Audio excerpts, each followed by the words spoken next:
안녕하세요. 저는 서울 근교에 살고 있는 30대 후반인 돌싱녀입니다. 사연을 듣다 보니 문득 나도 한번 보내볼까 싶더라고요.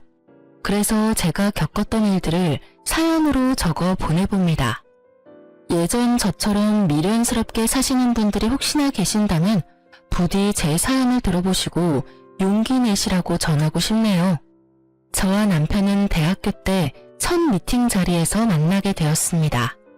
때묻지 않은 그 사람의 모습이 좋아 만나기 시작했고, 연애를 시작하고 얼마 되지 않아 저는 대학교 휴학을 하고 그 등록금으로 의류 사업에 뛰어들었습니다. 생계 목적은 아니었어요. 그냥 그 당시에는 학업보다 사업 쪽이 저한테 더 맞는다는 생각이 들었거든요. 저는 밤낮 없이 동대문을 다니며 물건을 비교 또 비교하고 어떤 시즌은 중국 시장까지 방문해 물건을 고르기도 했습니다. 그렇게 노력한 결과 제 쇼핑몰은 자리를 잡았고 그때부턴 수입도 꽤 되더군요. 자기는 공부만 열심히 해? 돈은 내가 벌 테니까. 자기야, 진짜 고마워. 내가 꼭 합격해서 호강시켜줄게. 가난한 집안의 장남인 남편은 호르몬을 모시며 공무원을 목표로 공부하고 있었고 그의 꿈에 저도 힘을 보태고 싶었어요. 그런 저를 보며 부모님은 혀를 찼지만 저는 그만큼 남편을 사랑했어요. 결국 남편은 2년 만에 합격했고 저희는 양갓집에 결혼하겠다고 알렸어요. 남편의 집에선 겹경사라며 기뻐했지만 우리 집에선 반대가 심했어요. 저희 부모님은 금액은 많진 않지만 공실이 없는 건물 2채와 지방의 땅도 조금 가지고 계셨거든요. 하지만 남편은 가난한 집안의 장남이니 탐탁치 않은 것이 당연했어요. 엄마가 반대하시며 하시던 말이 아직도 머릿속에 생생하네요. 걘 착한 게 아니라 우유부단한 거야. 그런 남자랑 살면 여자가 고생해. 제발 엄마 말 좀 들어. 그때 말을 들었어야 했는데 전 막무가내로 결혼을 밀어붙였고 결국 저희는 결혼하게 되었어요. 제가 그 당시 청약에 당첨이 돼서 34평짜리 아파트에서 신혼살림을 시작하게 되었고 필요한 가전 가구도 제가 다 했어요. 남편이 취업을 갓 했으니 능력이 되는 내가 하는 것이 당연하다 생각하면서 준비했어요. 대신 예물 예단은 다 생략하기로 하고요. 괜히 그런 걸로 시댁과 친정 사이에서 스트레스 받고 싶지 않았어요. 물론 형편이 안 되는 시댁을 배려하고 싶은 마음도 있었죠. 결혼 생활은 부모님의 우려와는 달리 행복했어요. 결혼 생활에 집중하기 위해 사업도 잠시 접은 저는 칼퇴근을 하고 돌아오는 남편을 위해 저녁을 준비하고 그런 대접을 받은 남편은 저에게 항상 이런 말을 해줬어요. 내가 전생에 나라를 구했나 보다. 우리 여보 같은 여자가 나랑 살아주고 말이야. 알면 잘해. 아니다. 앞으로도 지금처럼만 해. 알겠지? 그럼. 앞으로도 충성을 다하겠습니다. 충성! 이렇게 저희는 1년하고 6개월 행복했습니다. 문제는 엉뚱한 곳에서 생겼어요. 신랑의 남동생, 그러니까 시동생이 결혼하고 난 뒤부터 저희는 틀어지기 시작했어요. 안정된 삶을 위해서 공부를 했던 남편과는 달리 시동생은 이 일 저 일 가리지 않고 닥치는 대로 일만 해서 가게를 차렸어요. 장사가 꽤 되는지 장가 갈 때 집을 시동생이 스스로 장만해서 갔다고 하더라고요. 물론 시댁 돈은 없었고요. 시동생이 능력이 되니 동서도 시집 올 때 다 갖춰서 왔어요. 어머님께 코트, 가방, 심지어 집에 소파까지 바꿔드렸다고 하더라고요.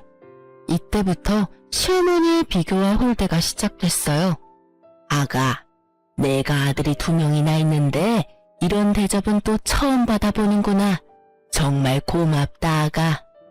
아니에요, 어머니. 당연히 해드려야죠. 아이고, 마음씨도 고운 것. 우리 집에 복덩이가 들어왔어, 복덩이가. 아유, 어머님.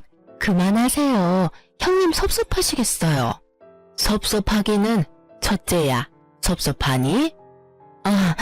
아니에요. 어머님 섭섭하기는요. 뻔히 제가 있는 자리에서 몇 번이고 이런 얘기를 주고받는데 바보가 아닌 이상 알죠? 왜 모르겠어요? 아, 나는 미움털이 제대로 박혔구나.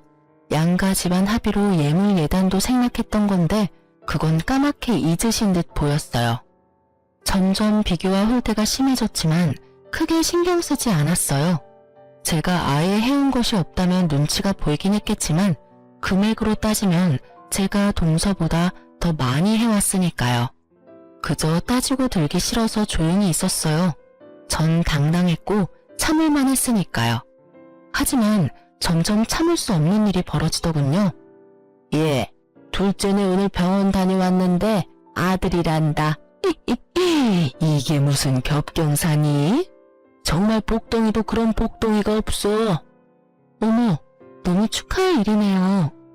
시어머니의 전화를 받은 저는 온몸에 소름이 돋으며 큰일이다 싶더군요. 앞으로는 애 문제로 날 볶아대겠구나 싶어서요.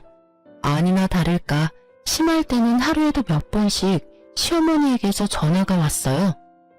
너흰 아직 소식 없니? 아, 네, 어머니. 아직이요. 곧 생기겠죠. 곧이 언제니 대체? 너희 결혼한 지 이제 2년째다. 둘째네는 떡하니 아들까지 가졌는데 명색의 장남은 소식도 없으니 너희 노력은 하고 있는 거 맞니? 혹시 각방 쓰고 그런 거 아니지? 너희 혹시 피나니? 처음에는 조심스럽게 물으시던 소식도 시간이 지날수록 점점 선을 넘으시더군요. 부부관계에 시어머니가 간섭하기 시작했고 심지어는 제 월경 날짜를 물으시곤 합방 날짜까지 정해주시더군요. 전 참다 못해 합방 날짜가 적힌 문자를 남편에게 보여주었죠. 여보, 이거 좀 봐봐. 이게 뭔데? 무슨 날이야? 어머님이 우리 합방하라고 정해주신 날짜야. 어떻게 생각해? 뭐? 우리 엄마가? 왜 그랬지? 나한테 생리 언제 하냐고 물으시더니 이렇게 문자 보내셨어. 우리 엄마가 급하긴 급한가 보네. 웃음이 나와 지금? 나는 하루에도 몇 번씩 임신 독촉 전화 때문에 스트레스 받아서 잠도 못 자는데. 미안해. 근데 좋은 게 좋은 거라고 여보가 좋게 생각해주면 안 될까? 내가 당신 그렇게 말할 줄 알아서 참고 참다가 하는 얘기야. 어머님 나한테 임신 문제로 전화하기 시작한 게 벌써 한 달이 넘었어. 정도껏 하셔야 나도 참지. 이건 해도 너무하시잖아. 내가 보기엔 걱정이 돼서 이러는 것 같은데 당신이 너무 예민하게 받아들이는 것 같아. 흥분을 조금만 가라앉히고 좋은 게 좋은 거라고 좋게 생각해보자. 응? 그놈의 좋은 게 좋은 거라고는 무슨. 지금 생각해보면 이때 그만뒀어야 했는데 그 빌어먹을 사랑이 뭔지 남편의 그 우유부단하고 흐린 판단력도 사람이 너무 착해서 상황을 너무 좋게만 생각하려고 한다 싶더라고요. 평소라면 그냥 넘어갔겠지만 다른 것도 아니고 임신 문제이기에 더 확고하게 제 생각을 말해야겠다고 생각했어요. 시어머니가 선을 넘기도 하셨고요. 예민? 내가 예민해? 입장 바꿔서 생각해봐. 우리 아빠가 당신한테 하루가 멀다 하고 전화해서 임신은 아직인지 같은 방을 쓰는지 서로 언제 잤는지 그런 걸 물어본다고 생각해봐. 심한 날엔 아침, 점심, 저녁 끼니 때마다 연락 오셔. 그런 날엔 나 밥도 제대로 못 먹어. 이래도 내가 예민하다고 생각해? 여보, 그리고 나라고 아기 가지기 싫은 줄 알아? 나도 아기 가지고 싶어. 남편을 잡고 얼마나 울었는지 몰라요. 그간의 서러움이 한 번에 밀려오면서 진짜 어린아이처럼 울었어요. 난 엄마가 당신한테 이렇게까지 하는 줄 꿈에도 몰랐어. 미안해. 내가 더 신경 썼어야 했는데 내가 어떻게 할까? 어떻게 하면 될까? 아, 당신이 말했던 병원이라도 갈까? 가자. 그까지 검사 받는 거 뭐가 대수라고. 내일 연차 쓸 테니까 당장 가보자. 정말? 당신 싫다고 했잖아. 당신이 이렇게 우는데 내가 싫은 게 대수야? 가보자. 가면 되지. 그리고 엄마한테도 내가 당장 전화할게. 그냥 하는 말이 아니었어요. 제가 보는 앞에서 시어머니께 전화를 걸더니 내일 병원 가기로 했으니 앞으로 임신 문제로 연락하지 말아달라고 아주 단호하게 말하고 전화를 끊어버리더라고요. 전 평소와 달리 확실히 내 편을 들어주는 남편의 모습에 화가 좀 풀렸어요. 그렇게 다음날 병원에 가서 검사를 받았어요. 아무래도 자연 임신을 기대하기가 좀 힘드실 것 같습니다. 생각지도 못한 결과에 저는 충격을 받았지만 저보다 더 큰 충격을 받아 금방이라도 울 것 같은 표정의 남편을 보니 어떤 말도 나오지 않더라고요. 집으로 어떻게 돌아왔는지 기억도 나지 않았어요. 그냥 정신을 차려보니 거실 바닥에 우리 두 사람이 꼭 안고 울고 있었어요. 여보, 괜찮아. 부모님께는 죄송하지만 우리 둘이 행복하게 잘 살자. 요새는 일부러도 안 낳는다잖아. 그렇게 좋게 생각하자. 그렇게 말해줘서 고마워, 여보. 다시 한번 느끼지만 당신 참 멋지고 좋은 여자야. 아니야. 당신이 멋지고 좋은 사람이니까 나도 그렇게 닮아가는 거야. 우리 행복하게 잘 살자. 그렇게 저흰 부모님께는 비밀로 하고 우리만의 행복을 위해 잘 살자고 서로를 위로했습니다. 남편의 전화 때문인지 시어머니에게서 더 이상 전화도 오지 않고 나름 평화로운 날을 보내고 있었어요. 며칠째 기운 없는 남편을 위해 선물이나 사줄까 하는 생각에 휴대폰으로 검색을 하고 있었죠. 그때 시어머니께 문자가 왔어요. 아가, 내가 급해서 그러는데 1,000만 원만 좀 빌릴 수 있을까? 너무 급해서 그래. 순간 멍하더라고요. 100만 원도 아니고 1,000만 원이라니.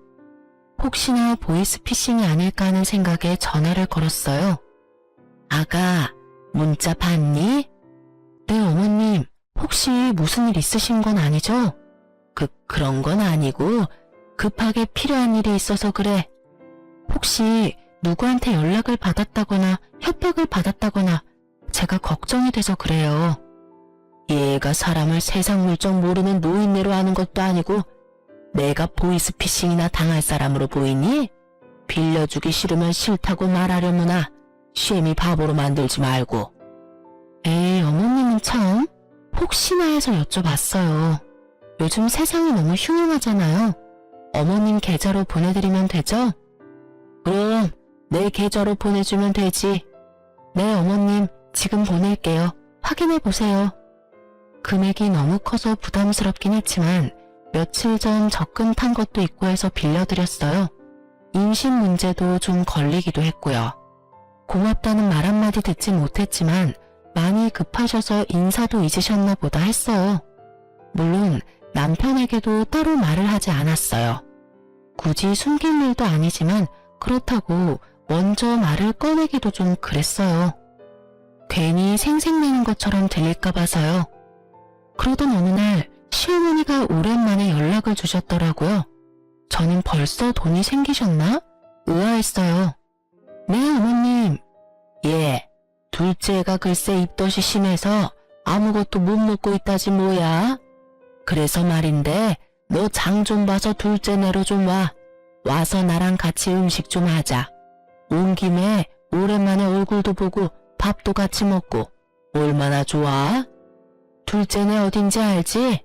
그럼 바로 장 봐서 오련무나. 어머님? 어머님! 전 그렇게 끊어진 전화를 보며 황당함에 웃음이 나더군요. 빌려드린 돈 얘기는커녕 장을 봐서 오라니. 저를 파출부라고 여기는 기분이 들었어요. 이런 걸 보고 일종의 가스라이팅이라고 할까요? 워낙 좋은 게 좋은 거라는 남편의 말을 듣고 살다 보니 어느새 저도 그렇게 살고 있더라고요. 호구되는 줄도 모르고요. 어쨌든 저는 출산 경험이 있는 친구들에게 전화를 돌려 입덧에 좋은 음식을 묻고 물어 되는 대로 다 사들고 동서내로 갔습니다. 낑낑대며 양손 가득 자신이 먹을 먹거리를 사들고 온 저를 보고 동서는 달려와서 돕기는커녕 소파에 떡하니 앉아 고개만 까딱거리며 인사를 하더군요. 형님, 오셨어요? 어머님은? 화장실 가셨어요. 여전히 앉아서 대답만 하는 동서를 보며 당장이라도 장봐온 것을 다 내팽개치고 한바탕 하고 싶었지만 뱃속의 아기를 생각하며 간신히 화를 눌렀어요. 얼마나 이를 꽉 깨물었는지 턱이 다 아래오더군요. 속으론 참을 인을 되뇌며 사온 재료를 주방에 두고 거실로 나왔어요. 너무 힘들어서 도저히 바로 요리를 못하겠더라고요. 거실로 나오니 아기 용품이 꽤 보였어요. 아기자기한 것이 저도 모르게 시선이 가더라고요. 아기 용품을 보고 있는데 못 보던 가방이 보였어요. 그냥 딱 보아도 구입한 지 얼마 되지 않은 에르땡땡 가방. 저도 사고 싶었던 가방이라 한눈에 딱 들어오더라고요. 동서, 저 가방 웬 거야? 원래 있었나? 아니요. 어머님이 얼마 전에 출산 선물이라고 미리 사주셨어요. 예쁘죠? 뭐? 어머님이? 네. 출산 선물로 뭐 갖고 싶냐고 물으시길래 그냥 가방이라고 했을 뿐인데 이렇게 비싼 가방을 사오셨더라고요. 어머님 진짜 대단하시지 않아요? 이렇게 비싼 가방까지 기대한 건 아니었는데. 그러니까 형님도 얼른 아들 하나 낳아요. 장손 출산 선물은 얼마나 대단하겠어요? 저는 아무 말도 들리지 않았습니다. 오로지 가방만 눈에 보이더군요. 아니, 정확히는 제가 빌려드린 1,000만 원과 그 가방이 겹쳐 보이더군요. 그렇습니다. 어머님이 저에게 급히 빌려간 1,000만 원은 알고 보니 동서 가방을 사는데 쓰였더군요. 시댁엔 저만한 가방을 사줄 만한 돈이 절대 없다는 걸 알기에 더 생각해볼 필요도 없이 제 돈이었어요. 화가 머리끝까지 차올랐지만 정신줄을 꽉 잡고 있었어요. 여기서 이성의 끈을 놔봤자 저한테 득될 것이 없었으니까요. 심호흡을 하며 최대한 이성적으로 생각하려고 노력하고 있을 때 화장실에서 시어머니가 나오더군요. 그러면서 한 손에 들고 있던 걸레를 저에게로 던지더니 이렇게 말하는 겁니다. 예, 음식하기 전에 청소부터 좀 해라. 임산부 있는 집에 먼지가 너무 많아. 네? 전 제가 들은 말이 맞는 것인지 제 귀를 의심했습니다. 시댁 청소를 하라고 해도 불만이 터져나올 것 같은데 하물며 손아래 동서 집을 청소하라뇨. 청소 좀 하라고. 청소 모르니? 우선 거실부터 청소기 좀 밀고 걸레로 좀 닦아라. 그리고 밥 먹고 나면 안방도 좀 치우고, 아, 창틀도 더럽더라. 거기도 좀 닦고. 요새 미세먼지 때문에 난리야, 난리. 아, 청소기는 작은 방에 있더라. 그거 쓰면 된단다. 언제까지 그러고 있을 거니? 빨리 청소기부터 가져와. 제가 왜요? 제가 너무 황당해서 왜냐고 되물으니 시어머니는 동서 옆에 딱 붙어 앉아 동서 배를 만지며 대답했어요. 그럼 입도 때문에 밥도 못 먹은 얘가 하리, 다 늙은 내가 하리. 여기 너밖에 더 있니? 좋은 게 좋은 거라고 가족끼리 돕고 살아야지. 아까부터 뭐하고 서 있니? 얼른 하고 저녁도 차려야지. 말도 안 되는 말을 말이라고 하고 있는 시어머니나 이런 말도 안 되는 상황에도 자신은 아무것도 모른다는 듯 불뚝 나온 배를 만지는 동서나 어이없기는 매한가지였어요. 시어머니의 닥달에도 제가 움직이지 않고 가만히 있자 언성을 더 높이며 말하더군요. 그러게 진작 아들 하나 낳았으면 이런 일은 없었지. 어디서 저런 무질한 게 우리 집에 들어와서 집안 대를 끊어놓고 있어? 애를 못 낳으면 이런 일이라도 해야지. 지금에야 하는 말이지만 네가 우리 집에 시집와서 한 게 뭐가 있니? 그 말을 듣는데 순간 정신이 번쩍 들더라고요. 저는 바로 휴대폰을 꺼내 남편에게 전화를 걸었습니다. 지난번과 같이 나는 정말 몰랐어 라는 변명의 기회 따위 주지 않기 위해서요. 여보세요? 여보, 당신 혹시 내가 어머님께 1,000만 원 빌려드린 거 알아? 그거 응, 알고 있어. 그렇지 않아도 내가 고맙다고 말하려 했는데. 아, 알고 있었어? 그럼 그 1,000만 원이 어디에 쓰인지는 알고? 그거 재수씨 선물 사준다고 하시던데. 당신도 알고 있었어? 그럼 지금 내가 어디 있는지는 알아? 당신 지금 재수씨하고 엄마하고 같이 있는 거 아니야? 엄마가 나도 그리로 오라 그래서 지금 가는 중인데 거의 다 와가. 그럼 내가 여기 파출부짓거리나 하려고 끌려온 것도 알고 있겠네? 파출부짓이라니. 남의 집 와서 청소하고 음식하면 파출부지. 다르게 표현할 말이 있어? 있으면 말해보던가. 남이 아니라 가족이잖아. 가족끼리 서로서로 돕고 살아야지. 서로서로 돕는 게 아니라 나만 도우니까 이 사달이 나는 거야. 아직도 모르겠어? 여보, 말이 좀 심하다. 내 말은 심하고 지금 내가 처한 상황은 안 심하니? 일단 끊어. 와서 얘기해. 전화를 끊고 나니 더 화가 나더라고요. 이런 것도 남편이라고. 내 커리어는 다 접어두고 그야말로 헌신적으로 내조만 하며 살았는데 돌아오는 것은 이따위 취급이라니. 그야말로 온갖 정이 뚝 떨어지더라고요. 이 사태를 어떻게 해야 이 화가 풀릴까? 머릿속으로 5만 가지 생각이 오가는 그 순간 동서가 한마디 하더군요. 형님, 지금 어머님 앞에서 무슨 짓이에요? 짓? 저는 그야말로 이성의 끈이 끊기는 소리가 들리며 오히려 정신이 맑아졌어요. 전 바로 제 발밑에 던져진 걸레를 집어들고 동서의 얼굴로 냅다 던져버렸습니다. 야, 너 임신한 게 유세냐? 입덧해서 밥 못 먹고 청소를 못하면 친정엄마를 부르던지. 그것도 안 되면 돈 주고 사람을 부르면 될 일이지 어디 사람을 오라가라 해? 저의 말과 행동에 적잖게 놀란 동서는 걸레가 닿았던 얼굴을 닦아대며 저를 노려볼 뿐 아무 말도 못하고 있었고 시어머니는 벌떡 일어나 막말을 하기 시작하더라고요. 시집 올 때 몸뚱이 하나 가지고 와서 내 아들이 벌어다주는 돈이나 펑펑 쓰면서 놀고 먹는 그런 주제에 어디서 니까짓 게 큰 소리야? 전 치사하고 더러워서 끝까지 하고 싶지 않았던 말을 하기로 했습니다. 어쩌겠어요. 새까맣게 잊으신 것 같으니 제가 다시 일깨워 줄 수밖에요.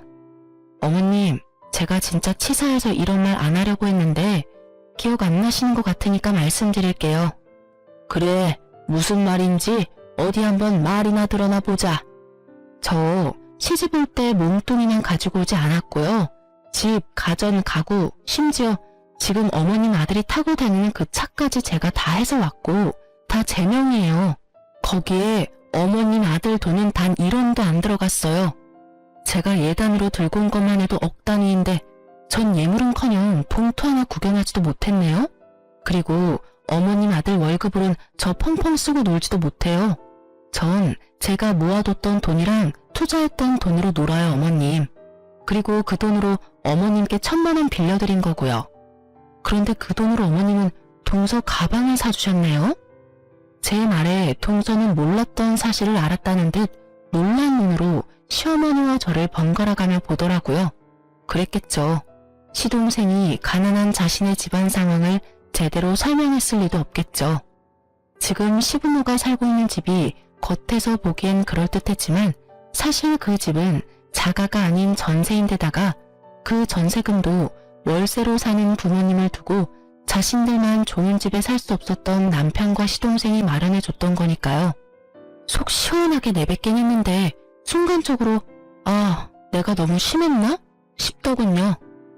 미우나 고우나 아직은 시어머니고 어른이시니까요. 하지만 그런 저의 고민을 한 방에 날려줄 말들이 시어머니 입에서 흘러나오고 있었습니다. 너 아들 하나 못 낳는 년이 성질만 나빠서는 너 그러니까 아기가 안 생기는 거야. 알아? 너같이 돈만 밝히고 못된 년은 평생 노력해도 임신은 꿈도 못 꿀 거다. 혹여 임신이 된다고 해도 그 애가 멀쩡히 잘 붙어 있겠니? 그 못된 신부에 떨어지고도 남지. 이 나쁜 년. 부모님께도 한 번도 들어본 적 없는 욕과 저주 섞인 말을 듣고 저는 생각했습니다. 사실을 밝혀야겠다고. 이런 사람에게 더는 배려할 필요가 없다고 말입니다. 아니요. 저는 충분히 아기 낳아드릴 수 있는데 어머님 아들이 고자라서 아기를 못 낳아드려요. 제가 문제가 아니라 어머니 아들이 문제라고요. 무정자증이라고 아세요? 어머님 아들이 무정자증이래요. 그렇습니다. 병원에서 저희가 들은 말은 남편이 무정자증이라 임신이 어려울 것이라는 결과였습니다. 저는 남편을 너무 사랑했기에 모든 것을 그냥 받아들였습니다. 저에겐 있지도 않은 이세보단 남편이 우선이었고 자신에게 문제가 있으니 다시 임신 얘기가 나오면 남편이 중간 역할을 잘해줄 것이라 믿었으니까요. 그래서 다 비밀로 하고 그냥 묻고 지나가려 했는데 이렇게 나오니 더는 숨길 필요가 없겠더라고요. 뭐가 어쩌고 저째? 네가 이제 하다 별 거짓말도 다 하는구나. 아들 가진 둘째가 부러우면 부럽다고 말해. 잘난 것도 하나 없는 년이 어디서 거짓말이야? 못된 년, 나쁜 년, 할 말 못할 말이 따로 있지 어디서 그딴 거짓말을?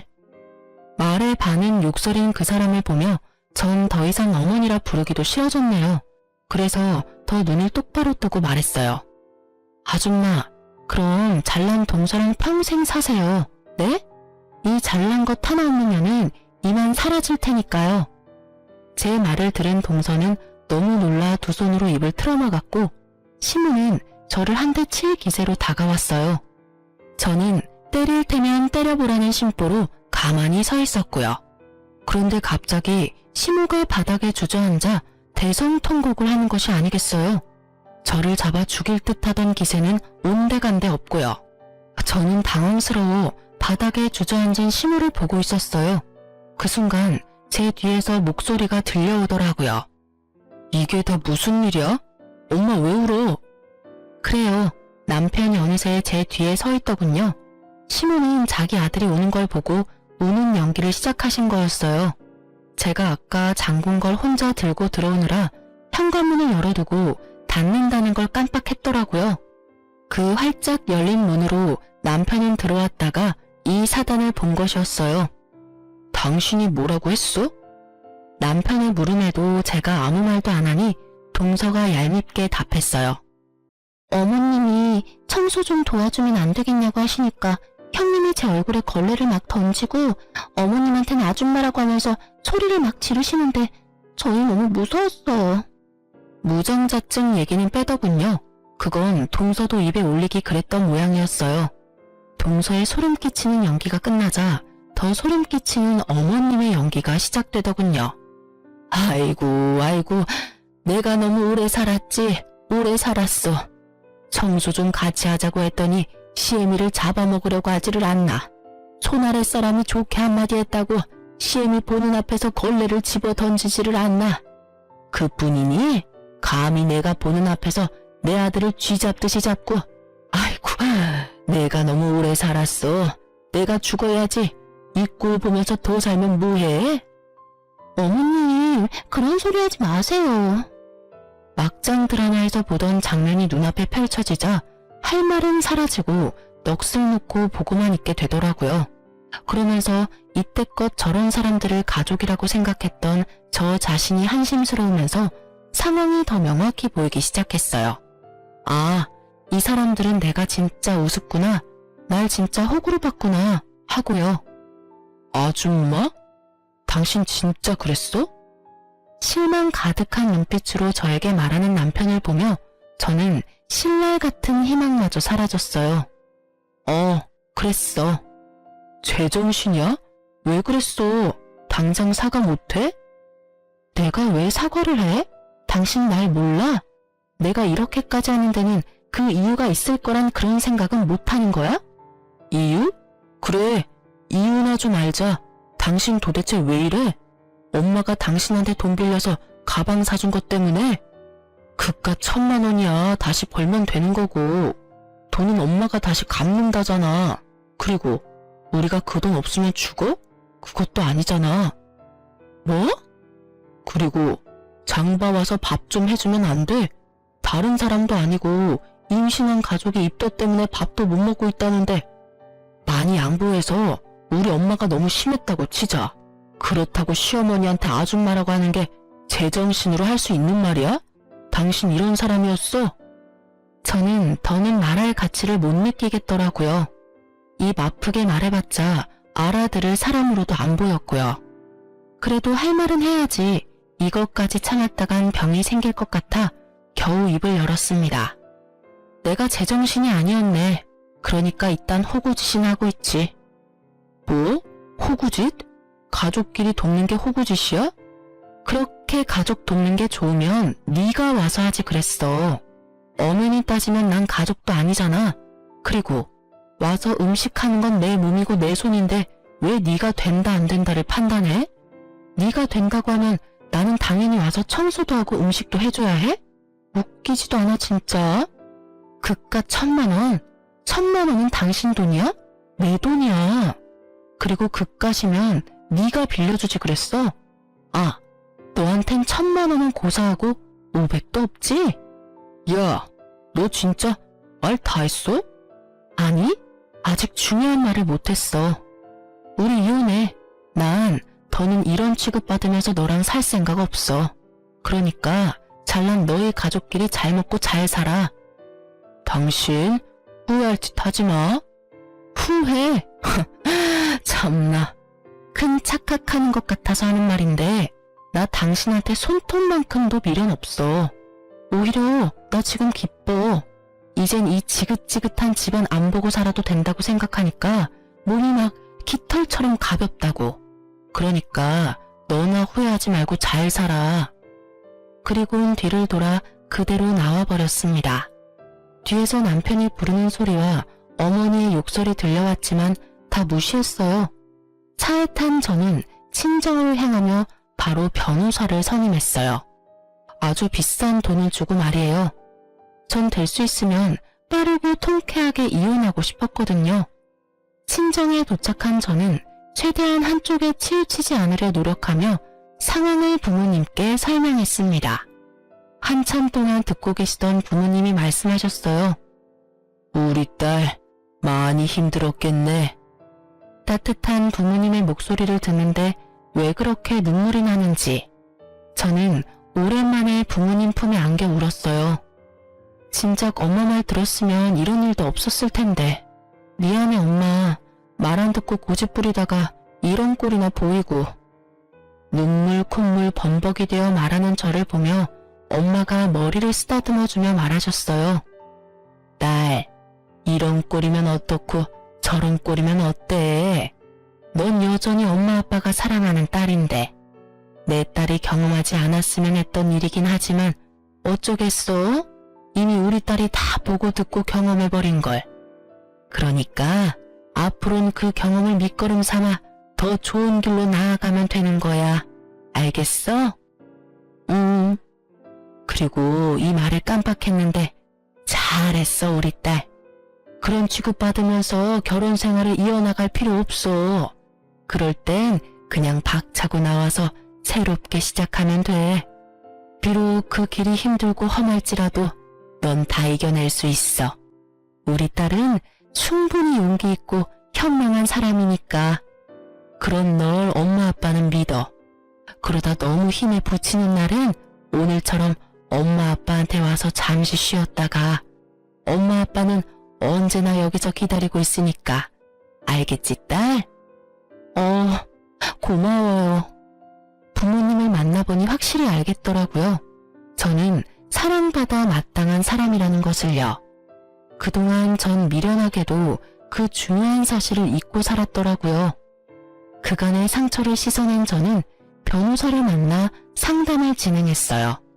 상담 결과 집, 차 등 제가 결혼할 때 마련했던 것은 당연히 다 제 것이고 유책 배우자는 신랑이니 위자료까지 받을 수 있다고 그러더군요.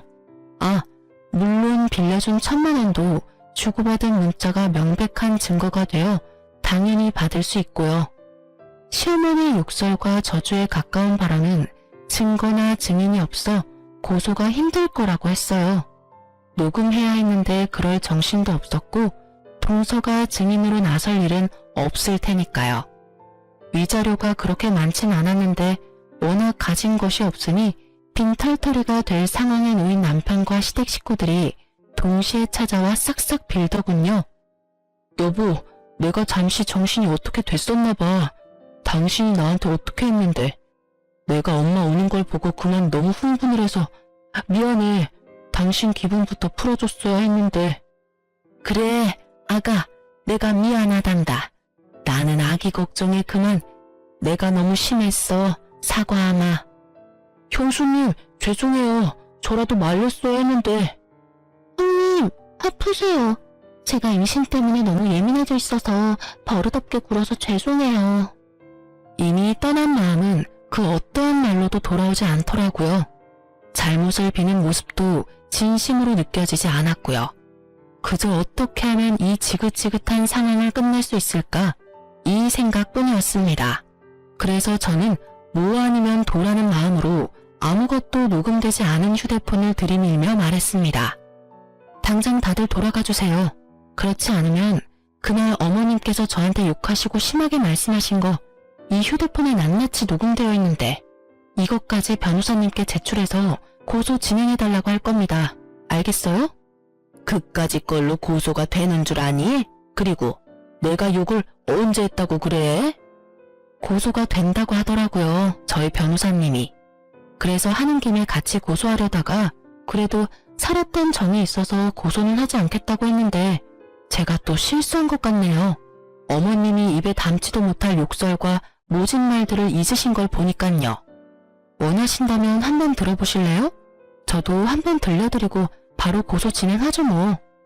저의 천연덕스러운 연기에 다들 입으로 욕은 하지 못하지만 눈빛으로는 심한 욕들을 하고 돌아가더라고요.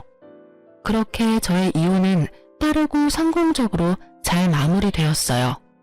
오래 연애를 했던 터라 이혼 후에도 남편의 얘기가 들려오더라고요. 그때 그 집 문이 활짝 열려 있어서 앞집 옆집 사람들이 싸우는 거 다 들었다더라. 너희 시댁, 아니 시댁이었던 집이랑 동선애랑 한 동네였잖아. 그 동네에 그 집 첫째 아들 무정자증이라고 소문이 쫙 돌았대.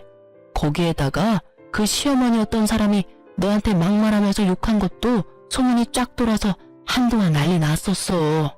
뭐 그런 뻔뻔한 집안이 다 있냐고. 그러니 그 동네에서 계속 살 수 있겠니?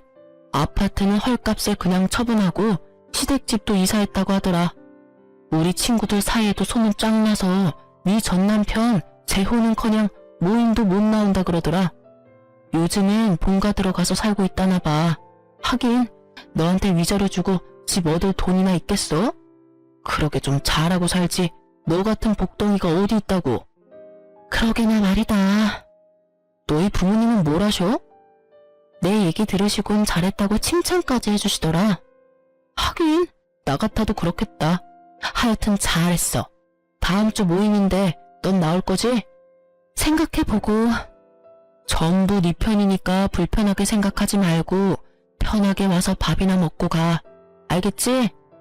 알겠어. 고마워. 신경 써줘서. 별 말을 다 한다. 다음 주에 봐. 자기 일처럼 통쾌해하며 제 복수의 끝을 알려주는 친구의 전화 덕에 전 비로소 발을 뻗고 잤답니다. 여기서 끝이냐고요? 아니요. 이혼 절차가 마무리되고 한 달도 지나지 않은 어느 날 동서가 찾아왔더라고요. 형님, 제발 다시 한번 생각해 주시면 안 될까요? 제가 잘할게요. 동서, 이러지 마. 형님, 제발요. 이러다가 어머님은 물론이고 아주버님까지 모시고 살게 생겼어요. 저 좀 살려주세요. 역시는 역시였습니다. 사람 쉽게 변하는 게 아니더군요. 저한테 미안해서 온 것이 아니라 자신이 가난한 집안을 다 떠맡게 생기니 호구 같은 제가 필요해서 왔던 거더군요. 저는 뱃속의 아기를 생각해 좋게 보내려 했건만 하는 행실을 보아하니 말로는 곱게 보내긴 힘들어 보였어요. 그래서 나보고 다시 그 집구석으로 들어가서 또 그렇게 호구 잡히고 살라는 말이야? 동서, 양심이 있어 없어? 어떻게 나한테 그런 말을 해? 그리고 동서 나한테 어떻게 했는지 잊었어? 나 더는 동서뿐 아니라 그 집안 사람이랑 말도 섞기 싫으니까 당장 돌아가줘. 제가 진짜 잘못했어요. 형님, 이렇게 빌게요. 앞으로 형님 말이라면 뭐든 다 듣고 잘할게요. 결국 동서는 무릎까지 꿇고 빌며 울더라고요. 배는 만삭인데 그런 몸으로 그러고 있으니 난감했습니다. 안쓰럽고 이런 것이 아니라 일으킨다고 잘못 건드렸다간 또 무슨 일이 생기는 거 아닌가 하는 생각이에요. 그래서 전 운임 동서를 손끝 하나 대지 않고 경찰에 신고했습니다. 임산부라는 사전 설명도 했고요. 몇 분 뒤 여경분들이 오셔서 동서를 데리고 가더라고요. 그리고 그날 저녁 소식을 들은 남편이 찾아왔더라고요. 야, 너 이렇게 독한 여자였어? 어떻게 임신한 사람을 경찰에 신고할 수가 있어? 이 정도 되는 여자니까 곱게 경찰 불러서 돌려보낸 줄이나 알아. 다른 여자 같았으면 질질 끌어다 내쫓았어. 알아? 너 진짜 독하다. 너 때문에 재수씨는 이혼한다고 짐 싸들고 나가버렸고 우리 엄마는 그 충격에 쓰러지셨어. 어떻게 책임질 거야? 동서가 집을 나갔어? 하긴 그간의 한 짓거리를 보면 그러고도 남겠다. 근데 그게 왜 내 책임이야? 호구짓하던 든든한 방패막이 사라지니 도망친 동서나 그 충격으로 쓰러진 네 엄마나 전부 자기가 저지른 일, 자기가 벌 받는 거야. 당신 진짜 내가 알던 사람 맞아? 이렇게 피도 눈물도 없는 독한 여자인 줄도 모르고. 당신이야말로 이렇게까지 상황 판단이 안 되는 사람인 줄 내가 미처 몰랐네. 진작 알았으면 이런 꼴까지 볼 필요도 없이 끝냈을 텐데. 이런 꼴? 내가 하고 싶은 말이야. 이런 여잔 거 진작 알았으면 결혼도 안 했어. 아니, 애초에 눈길도 안 줬다고. 내가 당신이 진짜 좋아서 결혼한 줄 알아? 우리 가족한테 잘하는 모습에 그냥 결혼한 거야. 거기에다 합격했다고 버리기엔 당신이 너무 불쌍했거든. 내가 바보였지. 이럴 줄 알았으면 그냥 그때 헤어지고 딴 여자 만나는 건데. 저는 그 순간 남편 뺨을 때려버렸습니다. 웬만해선 손도 대기 싫었지만 도저히 화가 나서 참을 수가 없더라고요. 참 고맙네. 그나마 남아있던 미움 정도 다 털어내게 해줘서. 그리고 방금 한 대 맞은 거 신고하고 싶어도 조금만 참아. 내가 아까 불청객 왔다고 신고해서 경찰들이 곧 올 거거든. 그때 신고하든가 말든가. 나도 할 말 많은데 참고 있으니까 아주 이참에 개싸움 해보자고. 저한테 한 대 맞은 충격 때문인지 할 말이 없어서인지 남편은 아무 말도 행동도 하지 않더라고요. 그때 타이밍 딱 맞춰서 출동하신 경찰분들이 남편을 데리고 가면서 저와 남편과의 인연은 완전 끝이 났어요. 이따금씩 들려오는 소식엔 결국 시동생네는 이혼을 했고 동서는 아기까지 버리다시피 하고 연락을 끊어버렸다고 하더라고요. 시댁 식구들과 남편은 다 저 때문에 일어난 일이라며 사람들에게 제 욕을 그렇게 하고 다닌다는 얘기까지 들려왔어요. 전 얼굴도 들고 다니지 못하게 남편 회사에도 소문을 쫙 내버릴까 하고 잠시 고민했지만 그러진 않았어요. 그렇게까지 해서 똑같은 사람이 되고 싶지 않기도 했지만 그 사람에게서 저를 잃게 만드는 것이 가장 큰 복수라고 생각했거든요. 저는 정말 지긋지긋한 신혼집도 팔고 새 보금자리를 얻었어요. 거기에다 이혼할 때 받은 위자료에 제 돈을 조금 더 보태서 오프라인 매장도 차리고요. 이제 다시 제 삶을 잘 살아보려고요. 비록 돌싱녀지만 제가 능력이 있고 자신감도 있으니까 괜찮은 맞선 자리가 계속 들어오더라고요. 정말 이혼이 흠이 아닌 시대가 오긴 했나봐요. 당장은 아니지만 빠른 시일 내에 연애도 해볼까 합니다. 오늘이 내 생애 제일 젊은 날이라고 하잖아요. 제일 젊고 예쁜 오늘을 지난 날만 떠올리면서 살 수는 없으니까요. 제 긴 사연을 듣고 계신 분 중에서 미련했던 저같이 살고 계신 분이 있다면 말씀해드리고 싶어요. 이혼이 꼭 정답은 아니지만 그렇다고 흉도 아니에요. 아내란 이유로, 며느리란 이유로 정당하지 않은 대접과 그것을 당연하게 여기는 사람들에게 주눅들지 마세요. 당당해지세요. 누군가에게는 둘도 없는 자식이자 대접받고 사랑받아 마땅한 사람입니다. 그럼 지금까지 제 긴 사연 들어주셔서 감사합니다. 좋은 하루 되세요.